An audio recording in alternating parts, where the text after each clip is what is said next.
எடப்பாடியுடைய மகன் அவர் வந்து அமித்ஷாவை போய் சந்தித்ததாக ஒரு செய்தி வந்திருக்கு. அதிலிருந்து பல யூகங்கள், ஏன் அவர் போய் சந்தித்தார்.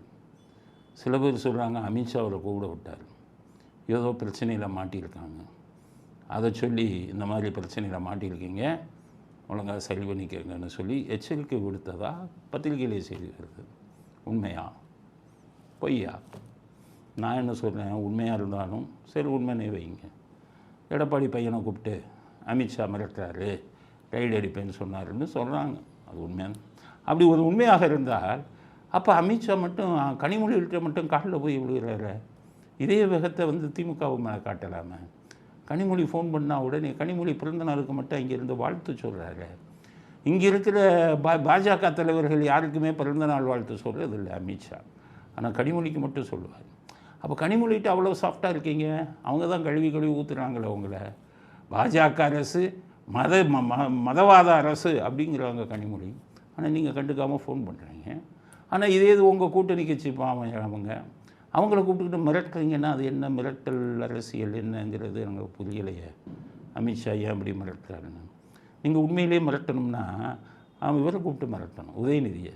யோ, உன்னை பற்றி உங்கள் மந்திரியை நீயும் உன் மச்சானும் இன்னும் 30,000 கோடி சம்பாதிச்சிட்டேன்னு சொல்கிறான்.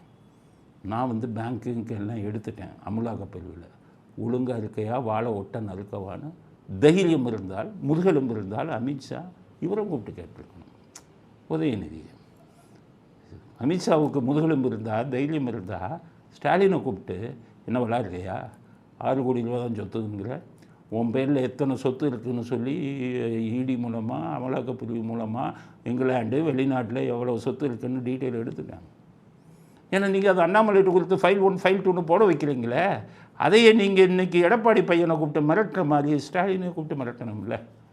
என்ன இந்த காரு இல்லைன்ட்டு 2 கோடி ரூபாவில் சொத்துற, 6 கோடி ரூபா தான் உன் சொத்தா, செனட் ஆஃப் பங்களா எவ்வளவு, வேலைச்சேரி பங்களா எவ்வளவு, இந்த கேள்வியெல்லாம் கேட்கணுமே முதுகெலும்பு இருந்தால். அது பாவம் எடப்பாடி மகன், அவர் யாருன்னே தெரியாது, ஒரு பேர் கூட தெரியாது, ஏதோ ஒருத்தர் உட்காவு பின்னாடி இருக்கார், அவளை கூப்பிட்டு மிரட்டி. இப்போ பிஜேபி பார்த்துக்கோங்க என்னன்னு கேட்டிங்கன்னா, கொஞ்சம் இதானவனாக இருந்தால், பிரச்சனை பிடிச்சவனாக இருந்தால் காலில் விழுந்துருவாங்க. நேராக இங்கேருந்து டெல்லியிலேருந்து வந்துக்கிட்டு சமாதியை திறந்து வைப்பாங்க, நாணயத்தை வெளியிடுவாங்க, சமாதியில் போய் மாலை போடுவாங்க, மற்ற எல்லா விஷயமும் பண்ணுவாங்க. இங்கேருந்து இவர் ஸ்டாலின் போனார்னா ஏர்போர்ட்லேயே சந்திச்சு என்ன ரெக்கமெண்டேஷன் பண்ணி கொடுத்துருவாங்க. ஆனால் கொஞ்சம் ஏமாளியாக இருந்தான்னு வைங்க, வாய் திறக்க பயப்படுறவனாக இருந்தால் கூப்பிட்டு மிரட்டுவாங்க. அப்படி தானே இப்போ மிரட்டிக்கிட்டு இருக்கேன். அதனால் நான் என்ன சொல்கிறேன், பிஜேபிக்கு அந்த எடப்பாடி நல்ல வரும் கட்ட வரும். போன எலெக்ஷனில் 75 லட்சம் ஓட்டு அதிமுகவுக்கு வாங்கியிருக்கேன். அது எடப்பாடிக்காக விழுந்த ஓட்டு இல்லை, எம்ஜிஆருக்காகவும் ஜெயலலிதாவுக்காகவும் அதிமுக தொண்டர்கள் இரட்டை இலைக்காக போட்ட ஓட்டு. நீங்கள் என்ன தான் எடப்பாடியை கையில் போட்டு பிஜேபிக்கு ஆதரவுன்னு சொன்னீங்கன்னா உங்களுக்கு வந்து அதிமுக தொண்டன் ஓட்டு போடணும்ல. பிஜேபி அந்த நிலைமையிலேயே இருக்குது உங்கள் கட்சி. அண்ணாமலை எல்லாத்தையும் போட்டு கெடுத்து விட்டார. அதிமுககாரன் பிஜேபியை எதிரியாக பார்க்குறான், பிஜேபி அதிமுககாரனை எதிரியாக பார்க்குறான். ஆக 2 7ஆம் பொருத்தம் ஆகிப்போச்சு. அமித்ஷா நீங்கள் என்ன கூப்பிட்டு மிரட்டி என்ன பண்ணணும், என்ன பண்ணுறது? சபரீசனை கூப்பிட்டு மிரட்டுங்க. என்னையா எலான் மாஸ்க்குங்கிற உலக கோடீஸ்வரர் மாதிரி வானம்னு ராக்கெட் டெக்னாலஜி ஆரம்பிச்சிருக்கே, எங்கே பணம், இன்கம் டேக்ஸ் ரைடு அடி அவங்க வீட்டில் அப்படின்னு சொல்லணும், மிரட்டணும். அதுவும் ஏப்ப சாப்ப அப்படின்னு கிராமத்தில் சொல்லுவாங்க. ஏப்ப சாப்பன்னா பாவம் பயந்தாங்க ஒழிங்க, அவங்கள கூப்பிட்டு தான் பண்ணுவீங்க. அவர்களுக்கு எல்லா இதையும் நீங்கள் பண்ணி கொடுத்துருவீங்க. கனிமொழியெல்லாம் ஃபோன் பண்ணால் முடிஞ்சு போச்சு, இன்கம் டேக்ஸ் ரைடாவது ஒரே இருந்ததில் நிறுத்திடுவார் அமித்ஷா. அப்போ அப்படி வச்சுக்கிட்டு பாவம் ஒன்றும் தெரியாதவர்கள் பெரிய தலைவர்கள் அங்கே இல்லை, அவங்கள கூப்பிட்டு மிரட்டிக்கிட்டு இருந்தீங்கன்னா அமித்ஷாவுக்கு சொன்னேன், ஒரு அதிமுககாரன் உங்களுக்கு ஓட்டு போட மாட்டான். முக்கால்வாசி அதிமுககாரர்கள் எம்ஜிஆர் ஆளுங்க ஜெயலலிதா ஆளுங்க அவ்வளோ பேர் நாடி துடிப்பு எனக்கு தெரியும்.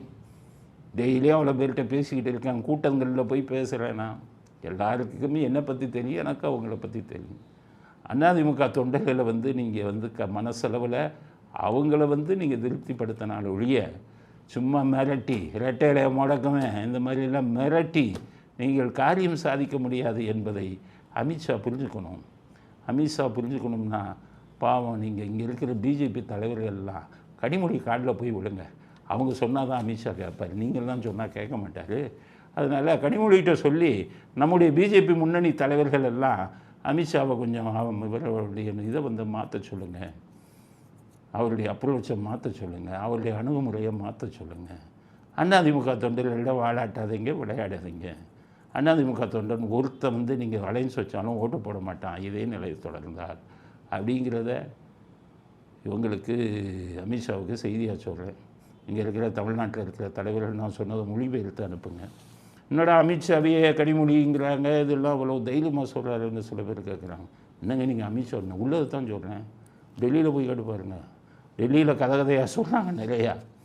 திமுகவுக்கும் பாஜகவுக்கும் என்ன தொடர்புங்கிறது நிறைய கதை சொல்கிறாங்க.